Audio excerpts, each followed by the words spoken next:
হরি ওম তৎসৎ। নমো ভগবতে বাসুদেবায়।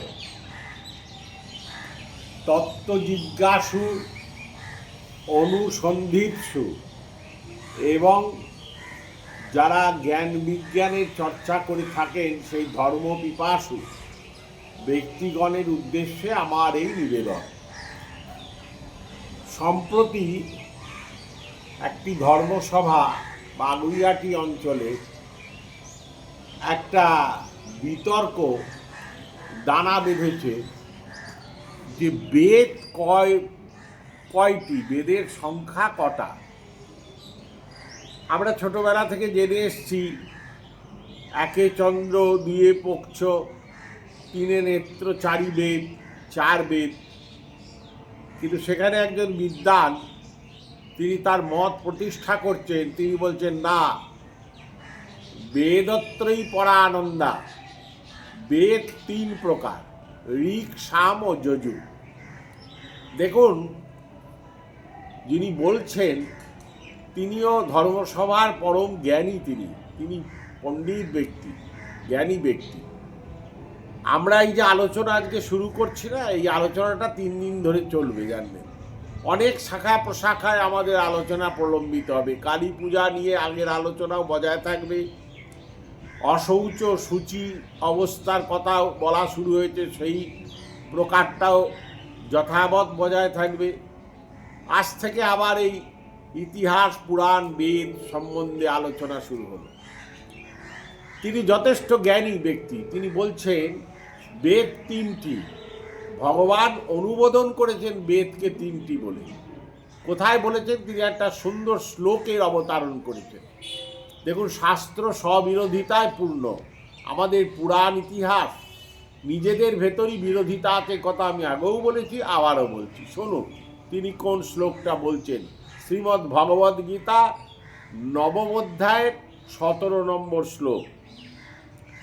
পিতামহস্য জগতৌ মাতা ধাতা পিতামহ বেদং পবিত্রমঙ্কার ঋক সাম যজুরেব চ। আবার শুনুন, পিতামহস্য জগতৌ মাতা ধাতা পিতামহ বেদং পবিত্রমঙ্কার ঋক সাম যজুরেব চ।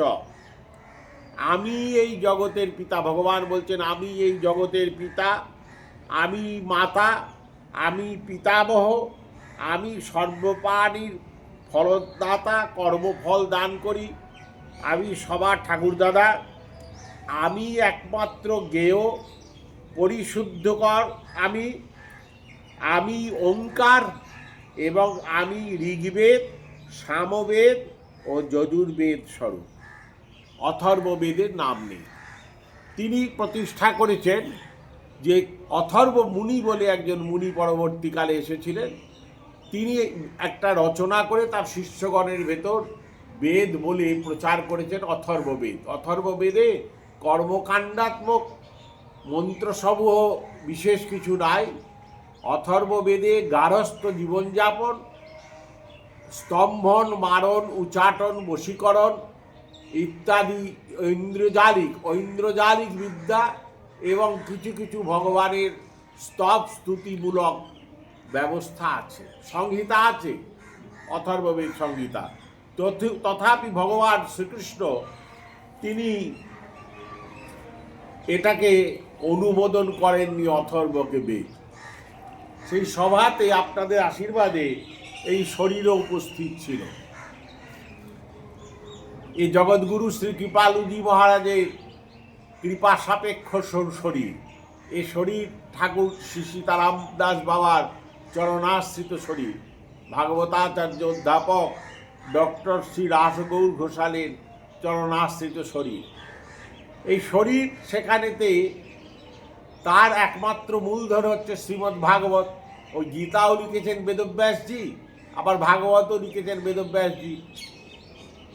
সেখানে ভাগবত থেকে উক্তি দিয়ে প্রতিষ্ঠা করার চেষ্টা করল এই যে শরীর আপনাদের অত্যন্ত অপ্রিয়, বিরক্তিকর শরীর। কারণ এইসব নিয়ে মাথা কি ঘামাবে বলুন না।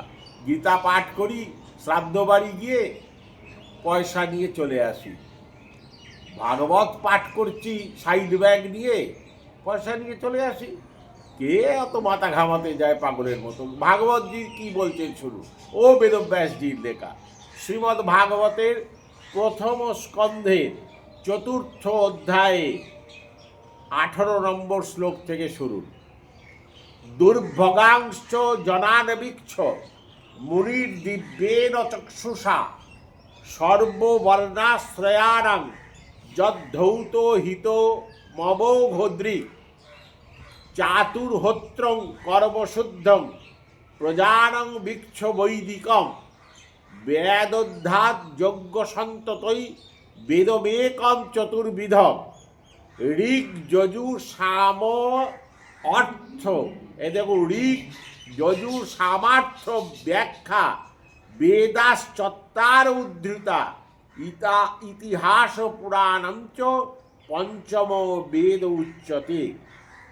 18, 19, 20 নম্বর শ্লোকে বেদব্যাসজি নারদজিকে বলছেন যে আমি এত সব কাজ করেছি। নারদজি অনুমোদন করছেন কাজ, তথাপি বেদব্যাসের মন ভালো না, সেই বিষয়ে আমি পরে আসব। কিন্তু সেখানে পার্টিকুলারলি নারদজি অনুমোদন করছেন এই শ্লোককে। কি কাজ করেছেন মহর্ষি শ্রী কৃষ্ণদ্বৈপায়ন বেদব্যাস? না, সেখানে বলছেন ঋগ যজু সামার্থ্য ব্যাখ্যা। ঋগ্বেদ, যজুর্বেদ, সামবেদ এবং অথর্ববেদ, এই 4 বেদ বেদাশ্চত্বার উদ্ধৃতা ইতিহাস পুরাণঞ্চ পঞ্চম বেদ উচ্যতে। এই 4 বেদকে আমি বিস্তৃতভাবে ব্যাখ্যা করেছি, তাই আমার নাম বেদব্যাস। এবার আপনি কোথায় যাবেন? বেদ কটা? বেদ 3টে না বেদ 4টা? হ্যাঁ, গীতার মাহাত্ম্যে আছে বেদত্রয়ী পরানন্দা শ্লোক আছে, জ্ঞানার্থ সারমঞ্জরি। অতএব আমাদের এই শাস্ত্র পুরাণ ভয়ঙ্করভাবে কন্ট্রাডিকশানে পরিপূর্ণ। আপনারাও কমেন্টে মতামত লিখে পাঠান, আপনারা কি জানেন। আমরাও এই আলোচনা প্রতিদিন চালিয়ে যাব। আজকে এতদূর বলে রাখলাম। আজ আমার পিতৃতিথি, সম্বৎসরিক একদিষ্ট শ্রাদ্ধ করে উঠে করার উপক্রম হচ্ছে। এই সময় আমি আপনাদের কাছে নিবেদন করলাম। ওং নমো ভগবতে বাসুদেবায়।